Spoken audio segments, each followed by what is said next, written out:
The United States, the January 6th House Select Committee has concluded its last primetime hearing before the midterm elections and will be issuing legal summons for former President Donald Trump to testify. The panel voted in favour of subpoenaing Trump in relation to his involvement during the Capitol riot. He's required to answer to those millions of Americans whose votes he wanted to throw out as part of his scheme to remain in power. And whatever is underway to ensure this accountability under law, this committee will demand a full accounting to every American person of the events of January 6th. So it is our obligation to seek Donald Trump's testimony.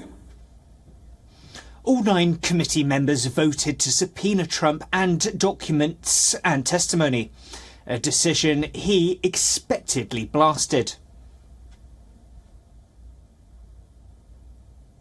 Mr. Aguilar, aye. Mrs. Murphy? Aye. Mrs. Murphy, aye.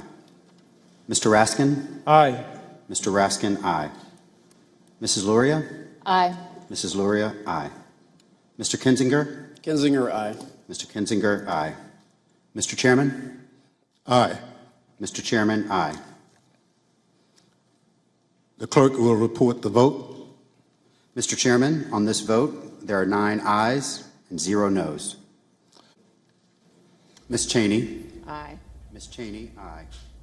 Well, taking to his social media platform, Trump questioned why the committee didn't call him months ago and called it a total bust that's further dividing America. This after Trump prevented many of his aides from cooperating with the committee, urging them to invoke privilege. The other highlight of the committee was the committee releasing previously unseen footage from the 6th of January. Let us take a look at some of that footage first. There has to be some way we can maintain the sense that people have that there's some security or some confidence that government can function and that we can elect the President of the United States. Did we go back into session? We did go back into session, but now apparently everybody on the floor is putting on tear gas masks to prepare for a breach. Well, I'm trying to get more information. They're putting on their tear gas masks.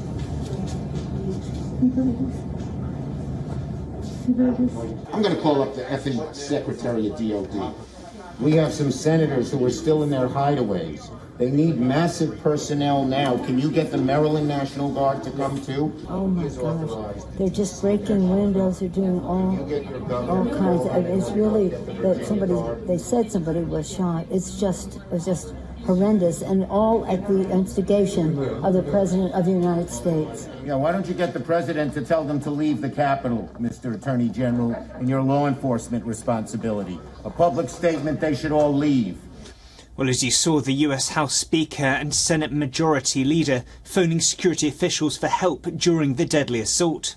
The footage is meant to highlight how the legislative branch was left to fend for itself, as former President Trump sat on his hands while his supporters ransacked the US Capitol.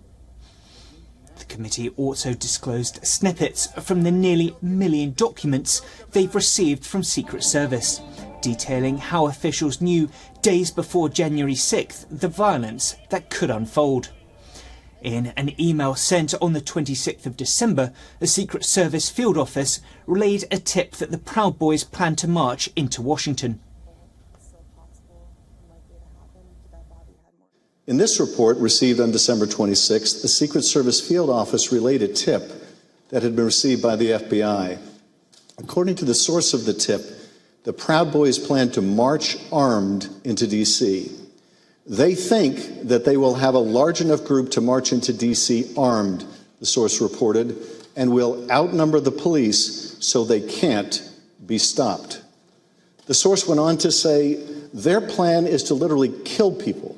Please take this tip seriously and investigate further. Under the committee rules, the January 6th panel is to produce a report of its findings, likely in December. The committee will dissolve for 30 days after publication of that report.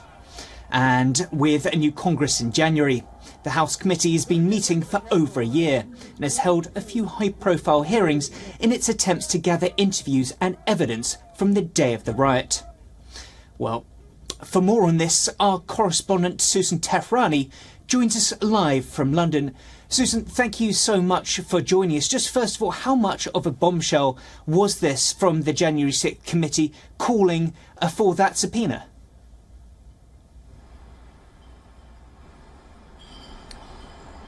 Yeah, well, they had to really wrap up with some kind of headline-making news, despite the fact that the committee and almost everyone knows that Donald Trump will not appear in front of that committee. He can extend it until January, as you rightly mentioned, when there's probably the time when the Republicans will take over the House and the Senate. But ultimately, the issue is that political accountability will probably not be needed.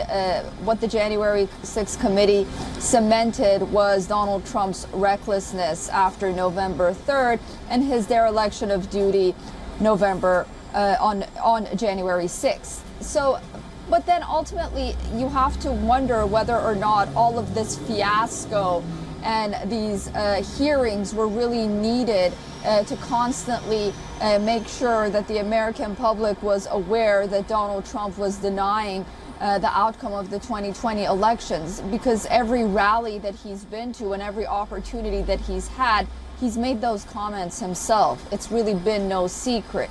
And on the other hand, regarding the January 6th committee, it's lost most of its credibility because there was no cross-examination. So there's two sides to this story, but ultimately this is where we stand. Absolutely. Well, Susan, thank you very much for taking the time and getting us up to speed on the latest out of the January 6th hearings. Susan, thank you very much.